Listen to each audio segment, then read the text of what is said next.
Worst case scenario. That's how a fire department official described the aircraft accident scene in a San Diego neighborhood. Multiple homes were engulfed in flames with jet fuel and wreckage littering the streets. It's the latest air disaster in a disturbing string of deadly crashes, close calls, and aviation mishaps dominating headlines this year.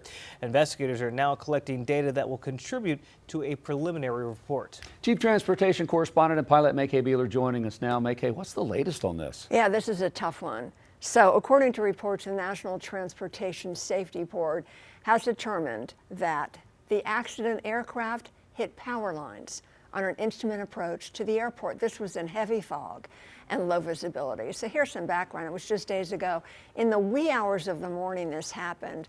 Something went terribly wrong when a private Cessna business jet on approach to Montgomery Gibbs Executive Airport, that's in San Diego, crashed into a military housing neighborhood, killed all 6 people on board, injured 8 on the ground, damaged 40 homes, forcing residents to evacuate. And according to Flight Tracker, the jet had been flying all night. It departed Teterboro Airport, that's in New Jersey, around 11 p.m. Eastern Time. It continued on to Wichita, Kansas, where it stopped for fuel. Then it flew on to its final destination. It's a small executive airport just miles from Miramar, a Marine Corps air station. Now, the destination's airport control tower operates part-time. This is normal. It was closed overnight. This happened around 4 a.m. in the morning. No controller standing watch.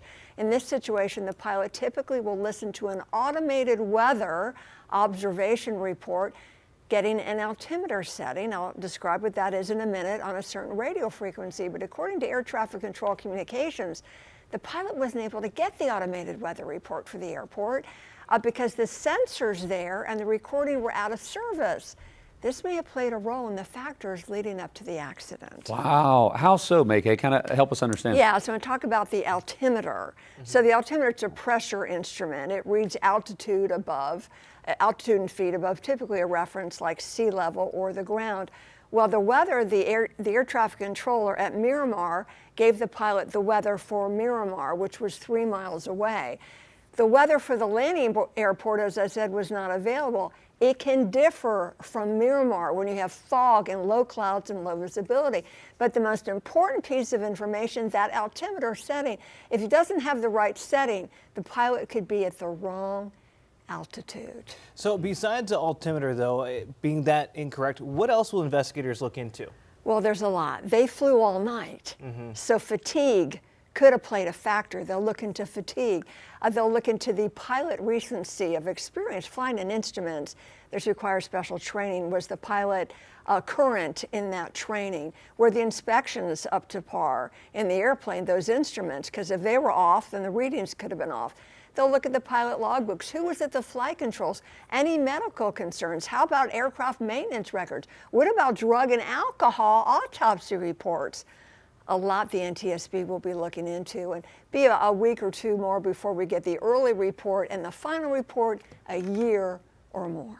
I can't even imagine what the people, those 40 residents in those homes that were forced to evacuate, what that must, I mean, that's traumatic in itself. Do we have any update on those? They've all been displaced. Yeah. So they haven't returned yet. Maybe, according to reports, they'll start returning this next week. Some will not be able to return because their homes are unlivable. Right. So the military base is helping out, and they're putting up in Airbnbs, and they'll have to relocate. But they will start moving back, those who can, within the next couple That's of a wide days. area. 40 homes? 40 homes. That just shows you the impact that one plane had. It's That's terrible. It's very, very tragic. Yeah. All right, our Chief Transportation Correspondent, MayCay Beeler. MayCay, thank you.